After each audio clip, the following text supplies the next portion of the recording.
You may not hear the explosions on the evening news, but the world is edging toward multiple flashpoints: Israel and Iran, China and Taiwan, North Korea and South Korea.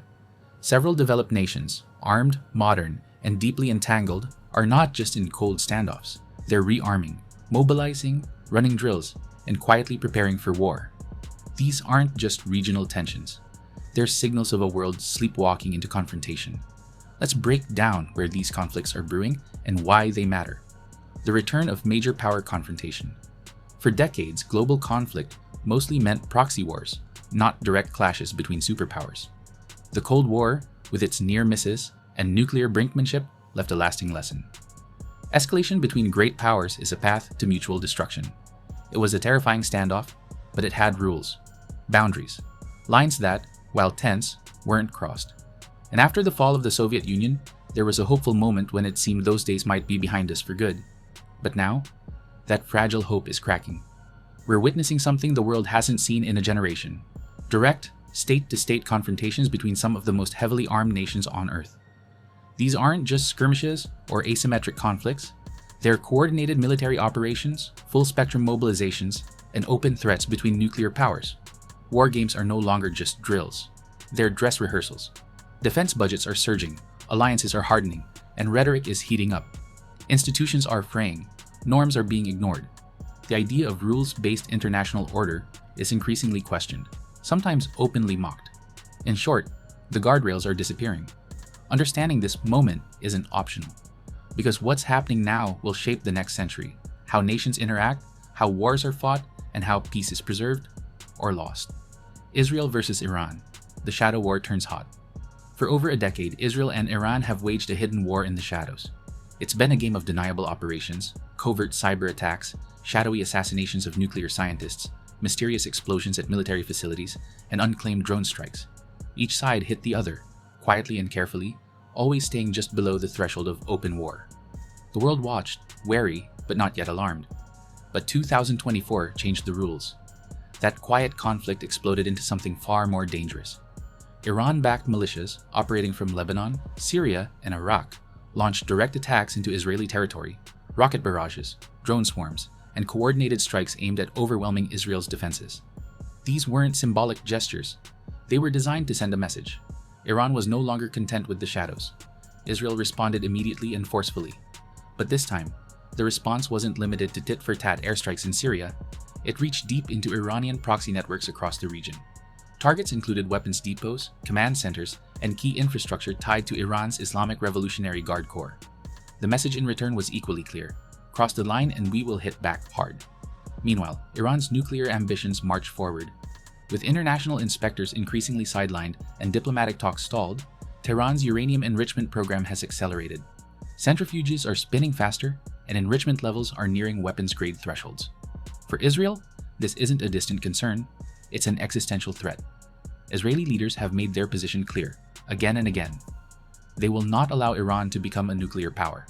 That red line isn't metaphorical, it's strategic. And each time Tehran inches closer to that capability, the risk of a full-scale confrontation rises. This isn't just regional tension.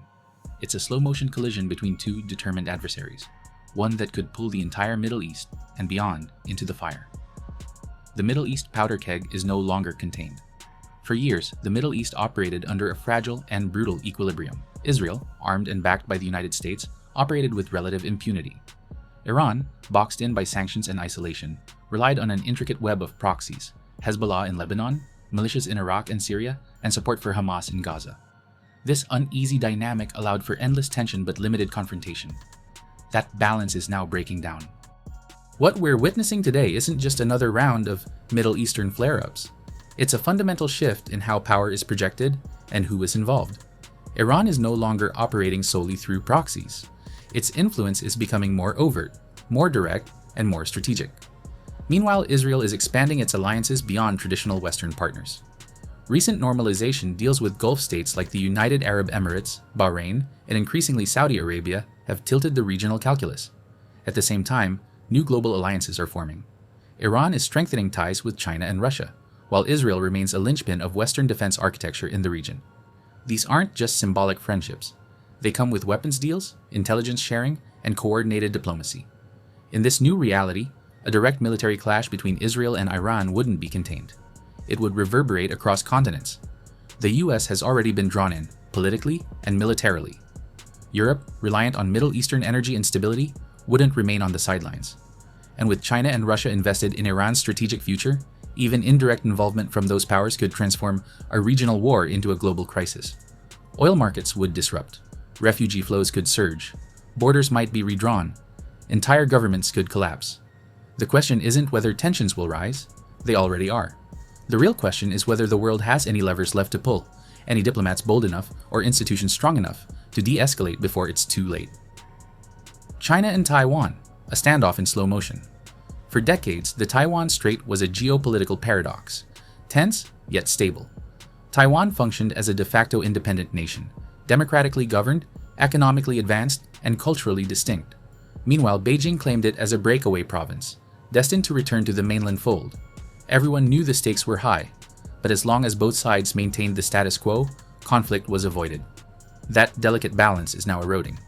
Under President Xi Jinping, the Chinese Communist Party, CCP, has elevated reunification from a political aspiration to a core national objective. The language has sharpened, the timelines have shortened, and the military posture has shifted. China's defense budget has soared, much of it focused on capabilities specifically designed to encircle, isolate, and potentially invade Taiwan. Massive naval exercises in the Taiwan Strait no longer just test readiness, they rehearse for war. Simulated blockades, amphibious assault drills, and cyber warfare scenarios all point to one thing: Beijing is preparing for the option of force. Taiwan, for its part, isn't sitting still. Taipei has ramped up defense spending, accelerated purchases of advanced weaponry, and deepened security cooperation with allies like the United States and Japan. The island's military is restructuring to focus on asymmetric warfare, missiles, drones, and coastal defenses that could slow or blunt a Chinese invasion. The danger here isn't necessarily a deliberate invasion, it's miscalculation.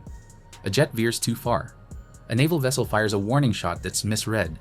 A cyber attack spills over into civilian infrastructure. A single misstep could ignite a war neither side wants, but neither side feels it can afford to lose. This is a standoff not just in military terms, but in time itself.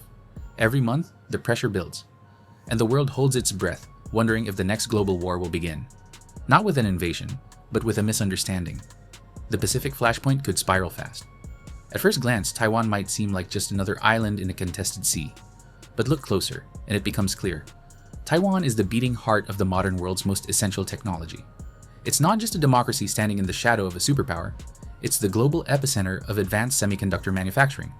Taiwan's TSMC, Taiwan Semiconductor Manufacturing Company, produces over 90% of the world's most cutting-edge chips, those tiny components that power everything from iPhones to fighter jets. This isn't just symbolic, it's strategic. If China were to invade or blockade Taiwan, it wouldn't just trigger a regional crisis, it would unleash a global economic shock. The world's supply chains would seize up overnight. Automakers would halt production. Phone makers, cloud providers, and even defense contractors would scramble. The digital world as we know it would shudder. That's why the United States has made its position unmistakably clear. Defending Taiwan is not just about upholding democracy, it's about securing a critical national interest. Washington has expanded arms sales, conducted joint naval exercises in the region, and quietly embedded military advisors on the island. Other Indo-Pacific powers are also watching closely.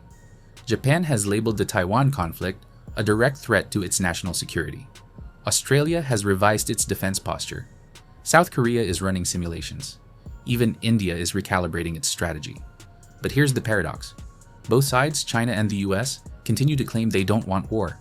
They talk of peace, restraint, and stability. Yet their actions tell a different story.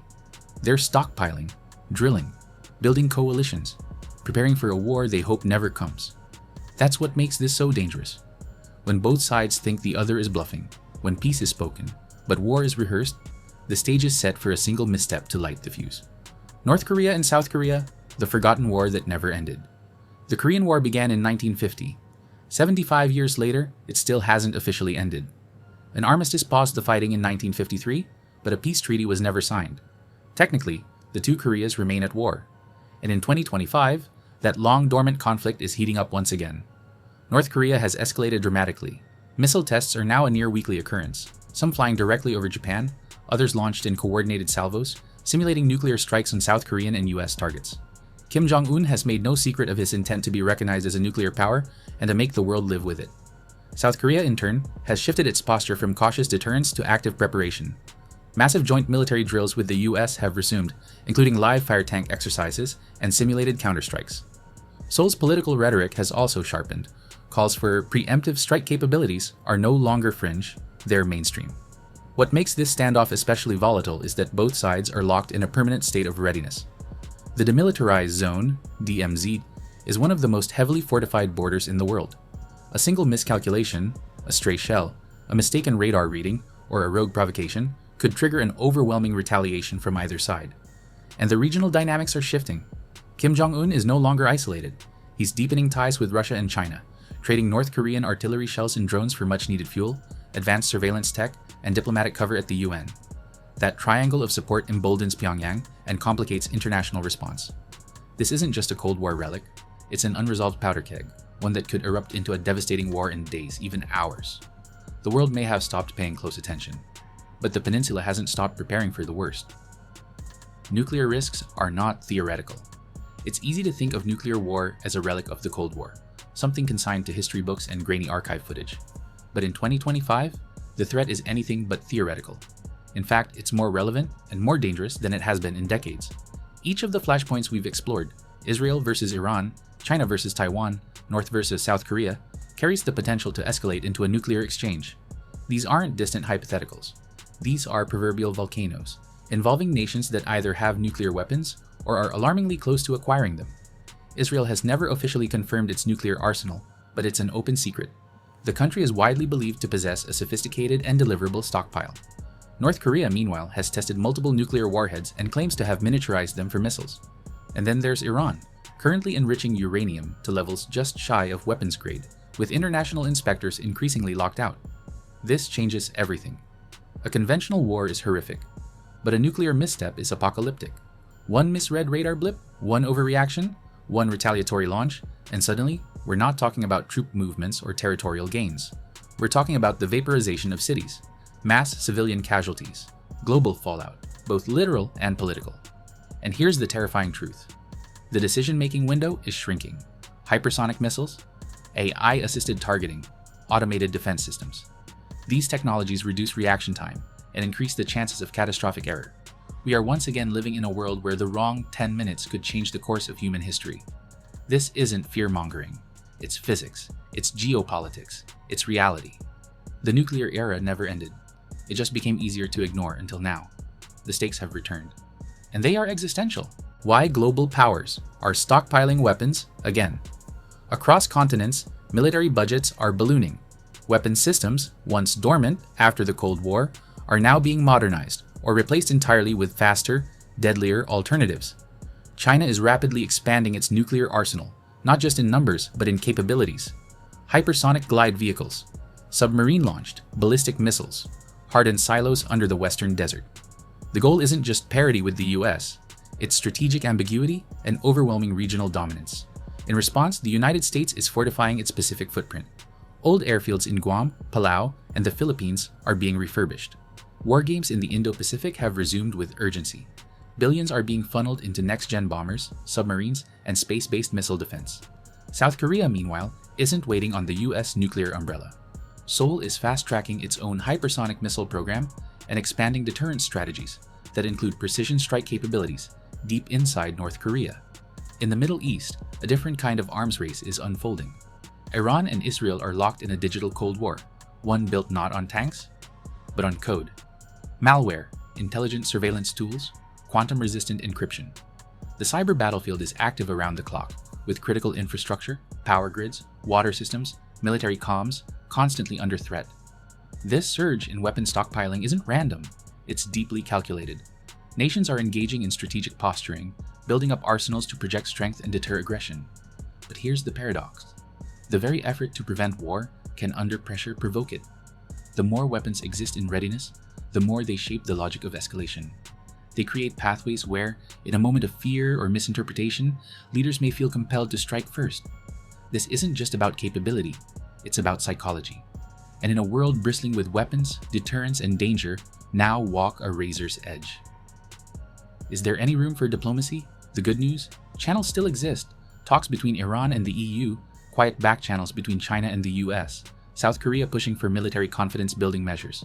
But these are all fragile, and they're competing with nationalism, misinformation, and domestic political pressure. Peace takes trust.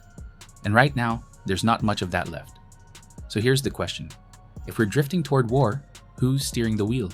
Israel and Iran, China and Taiwan, North and South Korea. Each conflict is different, but they share one terrifying thing in common. They're not hypothetical. The weapons are real.